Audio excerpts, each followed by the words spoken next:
I don't think we're going to get too far here today. Okay. Sit. Sit. No. No. Graham. And I wonder here, hold on. Just come down and talk to you. I wonder if that's part of it too, because when he did bite her, it was right here at this door. This is where she would come and feed him. Oh, really? Yeah, like right here. And I think, well, she's very short too. Yeah. She's only about this tall. Yeah. Oh yeah, look at. This has been fixed like every 2-3 months. Wow.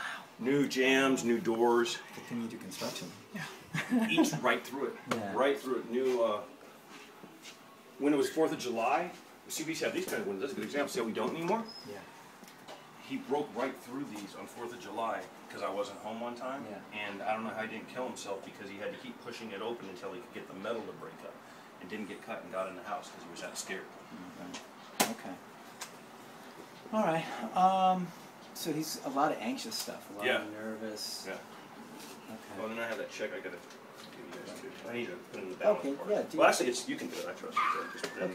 Obviously, it's a territorial thing as well, and if he's feeling anything weird about like this I know. spot, It was a very bad choice on my end on that. definitely up that. Just usually seeing when there was food, he might be okay. But yeah, I should not. I should have like done walked him at a park or did something like that to him. But I don't. I can never get him. Is that the first time she got to hang out with him, or? Yeah. Okay. Yeah, that was the first time we were starting because I knew there was just no way if I didn't associate him first. But I probably should have did it somewhere else. So yeah. Not here, like the park or somewhere. Yeah, you know. something a little more neutral. Yeah, he's getting super protective. He's protective of you guys, and he doesn't need to be in protective mode. He's not. There's no reason. I know. Well, but he thinks there's a reason. Right. So he's not the guy that should be having that job. He should have a more relaxed job, hanging out. Okay, so cool. I just want. So you've obviously seen this before. Yes. How do you even get near a dog like that with? Careful. Yeah. You just got to So keep. we're gonna go out of here. Or No, we're gonna go out of here and have you walk out of this so you get more of a mellow thing happening, and then we'll work it from there. Okay. Calm down. Grant, calm down.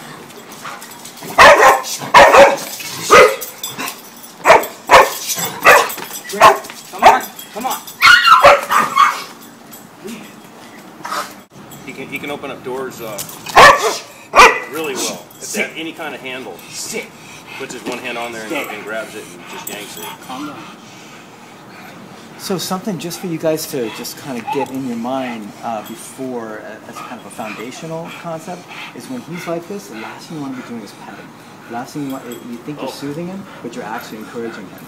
It's the last thing you want to do. So the only thing you want to do is say, knock it off. Don't think about doing that. The last thing you want to do is anything that could be interpreted as him feeling that you're thinking the same thing. Like, these guys are bad guys. You know, So just he doesn't know any better. pretty much just ignore it or No, correct it. correct it and then like just tell him no like that and then. Well, I'll show you. You know, I just want you to get the idea in your head that that's, you know how we train dogs to sit or do things like that. We say, good boy, good boy. Well, same thing happens when they're in an aggressive state. And if you touch your pet, then they think you're training them to be aggressive, right? That makes sense. Which is not what you want. No, you're reinforcing it. Good. Okay, this should be good. It's okay. Usually when we see this stuff, it's just from dogs being insecure and unsure, That's and for sure. not having enough guidance, like really firm guidance. Yeah. Even though you're a strong guy, and I know. But I didn't know what to do, right? I hear you. If you don't have the right concept, the right strategy, then he doesn't know what's going on, and he feels that gap that's missing, and so he's going to fill that gap. So if he's nervous about people or nervous about situations, and no one has told him, look, buddy, it's not your job. You don't have to worry about this. I've got it. So no he one's feels told like him it's that. his problem? He's gonna. There's a lot of pressure on him, huh? Incredible pressure and That stress. sucks. Yeah. So he's trying to be the big dad and everything, and he doesn't need to be.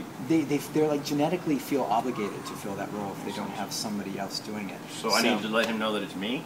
Absolutely. That's what we're going to start laying the foundation for, is that he doesn't having that pressure anymore. So he's going to start off on the good foot with me and all of our crew, Awesome. but that's not what he has to do. All he has Cool. to do is be a dog, chill out, take it easy. Cool. And, Just we're relax. Gonna, Have a good life. That's it. I mean, that's what we wanted to do, is just have a good time. and That's take what it I thought he was doing, but I know he's definitely been baby. easy. Yeah. Oh, and I don't know if it helped too, but when we first got him, he was real little. Then we had our other dog that died. He died real young, and he was real good friends with it. And I think that's kind of all we all liked. Like, we didn't really know how to deal with dogs at that point. So I think he's been super baby. Well, if you Compared to think any of my about other it, dogs. think about it. Babying a dog that's nervous and insecure freaks him out because he feels that everybody else around him is soft. That's what I'm thinking. Right? So part of it's the spoiling and encouraging and empowering, but the other part is that he's surrounded by softer energies when obviously you're a strong, tough guy. So if he had been surrounded by just you and you'd been in a state of mind knowing that that's not what he needs, you could have probably shifted some of that stuff in a different direction. But now he's just had a lot of habit, a lot of time. That's what I mean. At the time, I wasn't a strong, tough guy when my dog died. I was pretty tore up. That's super common. That's what I'm saying. Yeah, I was not the same as I've had dogs my whole life. I was not with him at all. But that's like I said, like that's a really common thing. A lot of people, after they've had dogs that have passed or any kind of traumatic things in their life, end up with situations where the dogs come into their life when they're in a different spot, and so the dog goes, "Oh man, I can handle this." I think that's what it was. He was a tiny puppy, but he thought now he had to be the big dog, and he did, And imagine the kind of stress that creates. That's what I thought. I kind of felt that, and it sucked. I'm like, he didn't need that problem. He needs to be a dog. Right. Oh, don't even smarty. All right, well, we'll walk you out. So let's do it. Get out of here and get this started. Good boy, Gremlin. Good boy, Gremlin. So you don't even want to say good boy? Oh, you don't? No, okay. Because if Gremlin was just like laying down and hanging out and humpy, then maybe good boy would be appropriate. But Gremlin's nervous when he's wanting to attack you, right? So that's not when you want to say good boy. Right?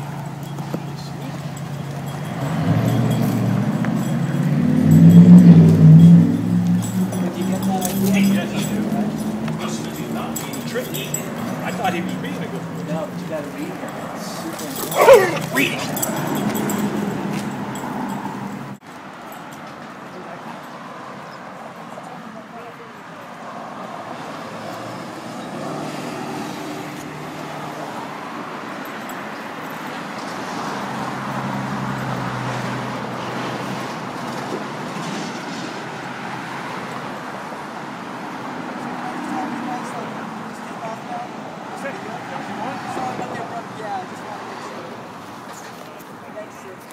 Nice to meet you. Yeah, we'll see you when I get back. Thanks a I'm gonna miss lot. him. Bye. You'll be all right.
Hey, Sean, it's a good dog.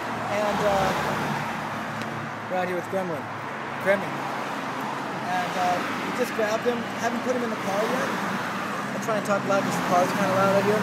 So I haven't put him in the car yet. I'm just building a little relationship with him before I start actually lifting him up, putting him in the car. I want him to know what kind of positions we're going to have, me and him together. Know that he can trust me, know that he needs to listen to me, and he needs to respect me. So we're kind of laying that foundation straight away. I don't know if you saw it on video, but I had Mike, the owner, walk him out, and we walked a little bit, get away from the house. As soon as we were close to the house, things got worse and worse. And in the owner's hand, worse and worse. So what I did was I walked him out of that to a more neutral spot, And then when he wasn't kind of focused on me and the owner wasn't thinking about it or worried, I just had him hand me the leash and I just kind of took off and started walking with him. So just kind of surprised him with a little transition, didn't allow a whole confrontational thing to go down. So once the owners left, I sent them away, then we saw a different demeanor. Still used to kind of being in his own world. That's really the result of not having strong leadership or structure or rules for a dog like this. My intuition and my hunch is that he's a very insecure dog, nervous, insecure, and he's grown up in a household where no one has taken the role of leader for him. So all that stuff's been compounded and compounded with years of stress and anxiety, feeling like he's got to handle everything in the world because everyone surrounded him with soft energy, and when they've tried to correct him, like we saw earlier today, it's with a lot of frustration and intensity, so all the wrong stuff. He's a serious dog. He's got somebody that he just did recently that's going to have plastic surgery and face bite and everything like that, broke the jaw, really bad stuff. As you saw, he's a pretty serious customer with what he was giving us back there. So definitely his intention is to do harm. My intuition, once again, is that it's just coming from a massively insecure place and then just reinforced by lots of habit. So we're gonna start from ground zero, work with him, be real careful, keep everybody safe, and start building some relationship and a whole different concept of the world for him, so we can kind of shed all that stuff and get into a more relaxed dog-only zone. And we'll just have to kind of unravel the puzzle of Gremlin here as we go.